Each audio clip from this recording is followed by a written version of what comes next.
Ante una súplica vacía y convenenciera de Peña Nieto para que los obispos ayuden a su primo Alfredo del Mazo, la respuesta es clara.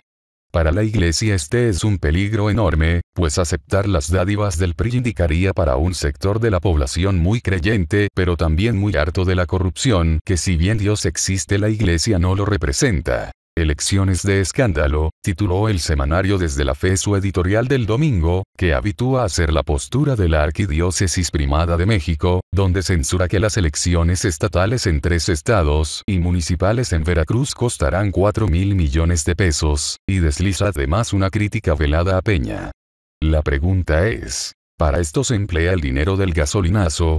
Es claro que el dinero del gasolinazo de ocupan para las elecciones de este año y preparando para las que siguen, sobre todo para las del Estado de México que nunca habían sido tan caras, ni cuando Peña fue elegido gobernador y por buena razón, hasta ahora el Estado de México ha sido un bastión priista, es ahora cuando tienen de verdad posibilidad de perderlo y por lo tanto ocupan todos los favores que han dado con tal de conservar el poder. Además, sin mencionar al PRI y a Peña, el semanario de la Iglesia critica que la manipulación, clientelismo y compra arrogante y atrevida de votos, entrega de despensas y teléfonos celulares, como la distribución de tarjetas y monederos electrónicos, se unen al empleo electorero de programas de desarrollo social, condicionando los beneficios a cambio de copias de credenciales de votante, lo que, a propósito, es un delito.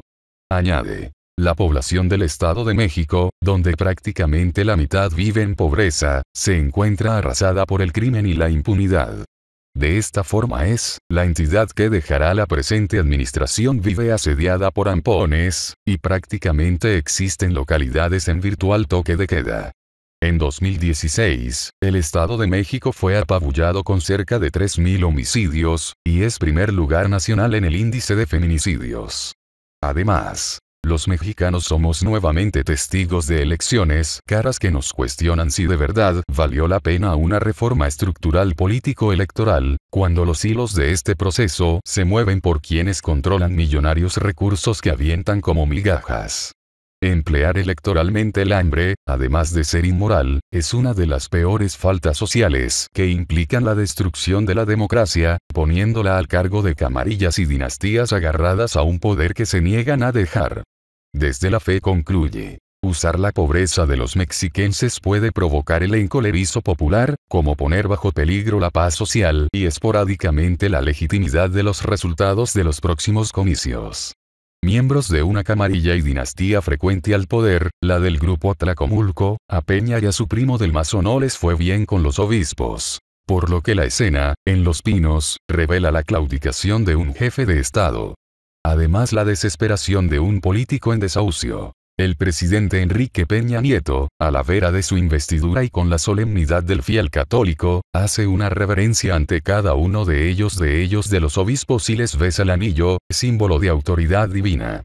Pero frente al cardenal Carlos Aguiarretes, arzobispo de Tlalnepantla y quien ambiciona ocurrir a Norberto Rivera en la Arquidiócesis de México, tiene una deferencia adicional. Se le arrodilla antes de besarle el anillo episcopal. El viernes 31 de marzo, Peña Nieto reunió en la Casa Miguel Alemán de la Residencia Presidencial a los obispos de las diócesis del Estado de México y de Ciudad Altamirano, Guerrero, limítrofe con esa entidad que el último día de la semana 4 de junio tendrá elecciones de gobernante y cuyo aspirante priista es Alfredo del Mazo, su primo, bajo peligro enorme de derrota.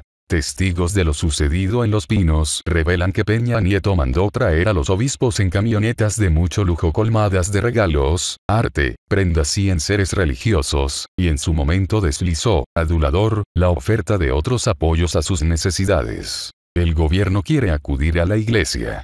Solo 2 de los obispos, conforme asistentes, le tomaron la palabra a Peña Nieto, conocedor de los apremios terrenales. El obispo de Toluca, Francisco Javier Chaboya, y el cardenal Aguiarretes, quienes tuvieron palabras cálidas para el anfitrión, demandante de ayuda para evitar la capitulación de su primo, que sería además la suya y del régimen.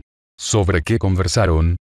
Le preguntaron los cronistas a Aguiar, al terminar la misa en la catedral de Tlalnepantla, ayer domingo. Sobre el mensaje. Sobre todo lo que abordamos ahí en el mensaje, lo explicamos, lo compartimos. Estamos en un diálogo muy abierto. Y sí. La invitación de Peña a los obispos a Los Pinos debió ver con el pronunciamiento emitido el jueves 30 de marzo, un día antes del comestible, y en el que pidieron honestidad y transparencia a los aspirantes a gobernante, pero además conversaron de darle auxilio, desde el púlpito, a Del Mazo. Múltiples de los religiosos tienen cariño por la aspirante de Morena, Delfina Gómez Álvarez, quien fue catequista en Texcoco y con quien se han reunido algunos de ellos. Hasta el virtual aspirante presidencial Andrés Manuel López Obrador ha sido invitado a dialogar con determinados obispos. Del Mazo no les complace y a Peña no le excusan su iniciativa a favor de los matrimonios entre personas del mismo sexo. Además de Aguiar y Chaboya, asistieron los obispos Juan Manuel de Sonra, de Texcoco, Héctor Morales Sánchez, de Nezahualcóyotl, Óscar Roberto Domínguez Coutolenc, de Ecatepec, Guillermo Ortiz Mondragón, de Cuautitlán, Francisco González Ramos, de Izcalli, Guillermo Escobar Galicia, de Teotihuacán, Víctor René Rodríguez Gómez, de Valdechalco, Raúl Gómez González, de Tenancingo, y Juan Martínez García, de Atlacomulco. A la reunión con Peña asistieron también Maximino Martínez Miranda, de Ciudad Altamirano, Guerrero, y los obispos auxiliares de Tlalnepantla, Efraín Mendoza Cruz y Jorge Cuapio Bautista, quienes suscribieron el pronunciamiento emitido la víspera sobre honestidad de los políticos y que citó palabras del Papa Francisco en su pasada visita a México. Un futuro esperanzador se forja en un presente de hombres y mujeres justos, francos, capaces de empeñarse en el bien común. La súplica de Peña a los obispos de la Iglesia para apoyar a Del Mazo se tradujo, 2 días tras la reunión, en una durísima crítica al millonario despilfarro de su gobierno y el del Estado de México precedente al principio de las campañas, iniciadas este lunes, y a las camarillas y dinastías agarradas a un poder que se niegan a dejar.